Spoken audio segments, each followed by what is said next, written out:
Cycle గుర్తుకు ఓటేద్దాం, అయ్యన్నను గెలిపిద్దాం.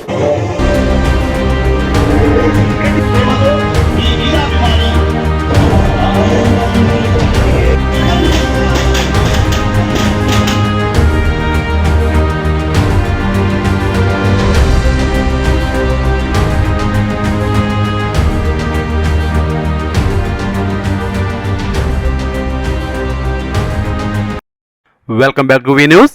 పాకిరావుపేట నియోజకవర్గం కోటవరట్ల మండలం సుంకపూర్ గ్రామం, జొల్లూరు గ్రామాల్లో ఎన్నికల ప్రచారం నిర్వహించిన వంగలపూడి అనిత. అడుగడుగున హారతులతో స్వాగతం పలికిన గ్రామస్తులు. ఈ సందర్భంగా అనిత మాట్లాడుతూ 5 సంవత్సరాల కాలంలో ఒక్క అభివృద్ధి కూడా గ్రామాల్లో జరగలేదని అన్నారు. టీడీపీ హయాంలో నేను ఎమ్మెల్యేగా ఉండగా ప్రతి గ్రామంలో రోడ్లు, శ్మశానాలతో పాటు అనేక అభివృద్ధి కార్యక్రమాలు చేశామని అన్నారు. జల్లూరు గ్రామానికి 5 కోట్లతో బ్రిడ్జి తీసుకువస్తే 5 లక్షల రూపాయలతో 5 సంవత్సరాల కాలంలో అప్రోచ్ రోడ్డు కూడా వేయలేకపోయారని అన్నారు. ఒక్క ఛాన్స్ అని ఒక మోసగాడు వచ్చాడు, రాష్ట్ర ప్రజలను మోసం చేశాడని అన్నారు. సైకిల్ గుర్తుపై ఓటు వేసి అత్యధిక మెజారిటీతో గెలిపించాలని ఆమె అభ్యర్థించారు. అదేవిధంగా అనకాపల్లి ఎంపీ అభ్యర్థి కమలం గుర్తుపై ఓటు వేసి సీఎం రమేష్ ను గెలిపించాలని కోరారు. అందరికీ నమస్కారం. ఈనాటి ప్రచార కార్యక్రమానికి సభాధ్యక్షులు, సమయం వస్తే ఏమన్నా మీకు అవసరం వస్తే మీరు తిన్నంగా తంగేడు పరిగెట్టి పారిపోవాలి. 25 పంచాయతీలకు ఏ అవసరం వచ్చినా, ఏ ఆపద వచ్చినా జల్లూరు వచ్చి కాశీనాథ్ గారు నాకు సాయం చేయాలని అడిగితే ఇక్కడ ఉన్నటువంటి మీ వైసీపీ నాయకులు నా మీద తిరగబడతారు. తంగేడు కాళ్ళు పట్టుకున్నటువంటి దౌర్భాగ్య పరిస్థితుల్లోని మన పనికిమాలలో మన జల్లూరులో ఉన్నారు. వారు ఈ రోజు నన్ను విమర్శిస్తారు, మన పార్టీని విమర్శిస్తారు.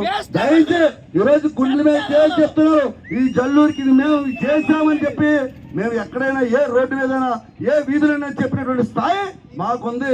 మీకుందా ఒకసారి మీరు ఆలోచన చేసుకొని రేపు రానున్న రోజుల్లో తప్పనిసరిగా మీరందరూ పెద్ద మనసు చేసుకొని దయచేసి మీరందరూ కూడా సైకిల్ గుర్తు కొట్టేయండి.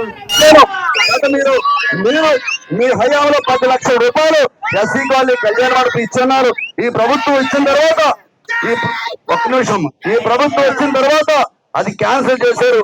మరలా మీ అధికారం వచ్చిన తర్వాత బ్రహ్మాండమైన స్థలం ఉన్న మనకి పెళ్లిళ్ళు చేసేందుకు 300 ఓట్లు ఉన్నటువంటి పెద్ద ఎస్సీ కాలనీ మాకు అలాగే సుమారు 25 లక్షలతో మంచి కళ్యాణ మండపాలకి ముందు సుంకపూర్ ఎలా ఉండేది, 2014 ఎలక్షన్ అయిన తర్వాత ఎమ్మెల్యేగా మీ అందరూ ఆడబెట్టిన నేను వచ్చిన తర్వాత సుంకపూర్ గ్రామం ఎలా ఉందో ఒకసారి మీరు ఆలోచన చేసుకోండి.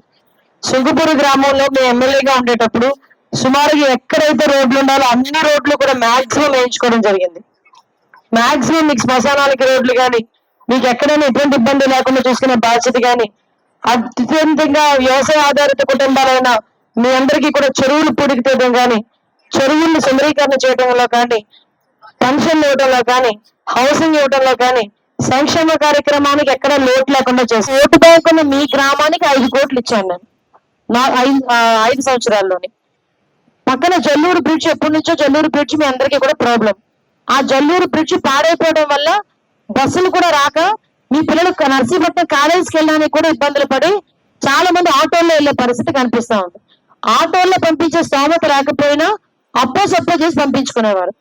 ఆ టైంలో మీ బ్రిడ్జ్ కావాలంటే 5.5 కోట్ల రూపాయలు పెట్టి బ్రిడ్జ్ ఏర్పాటు చేయించాం. బ్రిడ్జ్ అంతా అయిపోయింది. బ్రిడ్జ్ అటు ఇటు 2 అప్రోచింగ్ రోడ్లు 5 లక్షలు పెడతాయి. 5 లక్షలు పెడితే అటు ఇటు అప్రోచింగ్ రోడ్లు వచ్చి మళ్ళా మీ బ్రిడ్జ్ మీరు వాడుకునే పరిస్థితి ఉండేది. ఈ 5 సంవత్సరాల్లో 5 లక్షలు కూడా పెట్టలేని దౌర్భాగ్యమైన పరిస్థితుల్లో వైఎస్ఆర్సీపీ నాయకులుండి తిరిగి మనం ఏం విమర్శలు చేస్తే ఎలాగమ్మా, తిరిగి మనల్ని అంటే ఎలాగమ్మా? 5 సంవత్సరాల్లో 5 కోట్లు ఇచ్చిన తెలుగుదేశం పార్టీ జల్లూరు గ్రామానికి ఇంచుమించు 40 గ్రామాలకు ఉపయోగపడే జల్లూరు బ్రిడ్జికి 5 లక్షల రూపాయలు పెట్టలేకపోయారు. వీళ్ళు రేపు పొద్దున మన సంక్షేమం ఇచ్చేస్తారా? వీళ్ళు రేపు పొద్దున మనం బాగుపడి చేస్తారా? ఒకసారి మీరు ఆలోచన చేసుకోండి, పుణ్యమచ్చి వేసుకుని ఆలోచన చేసుకోండి. ఈ రోజు 10 రూపాయలు చేతులు పెట్టినట్టు పెట్టి 100 రూపాయలు లాక్కుంటున్నారు.